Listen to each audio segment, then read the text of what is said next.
edges like they have in here, and then also vents at the higher edges so they can try to control the ventilation. But ultimately, you're a victim of the weather and the circumstances that you have. So one of the few things they have, other than the ability to control through the doors and the windows the ventilation, to try to control the humidity, they either add water to the floor to make the space wetter, or they burn charcoal to make the space drier. So what a calfrisa does is it takes all of that out of the equation, but it's still a process of doing the air curing process.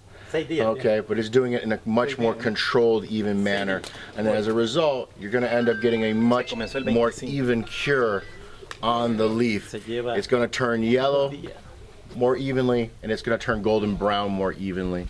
But it doesn't actually really dramatically shorten the process, because the typical leaf that's hung in the barn is going to be here somewhere between 35 to about 55 days. I'd say probably about 40 days is the average for most.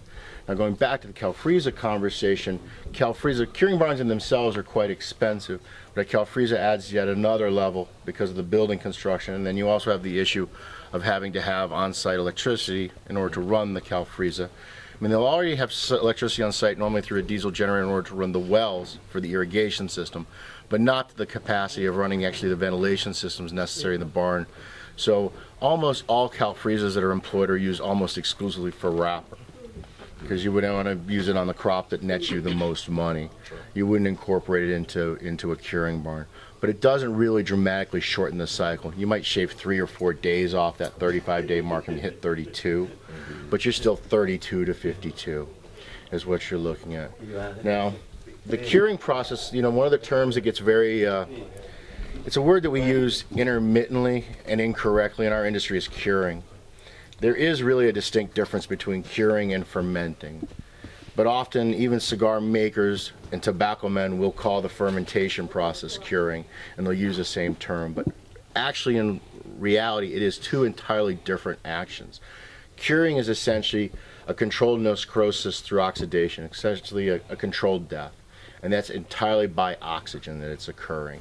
You're basically having the leaf convert its chlorophylls into sugars and starches, and it pulls from the ribs in order to do that to extend the life of the leaf. That's the curing process.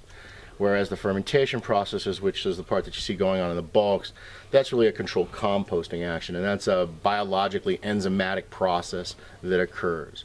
So they're really distinctly different, even though we often use the terms interchangeably. They're really not interchangeable. They're two entirely different things.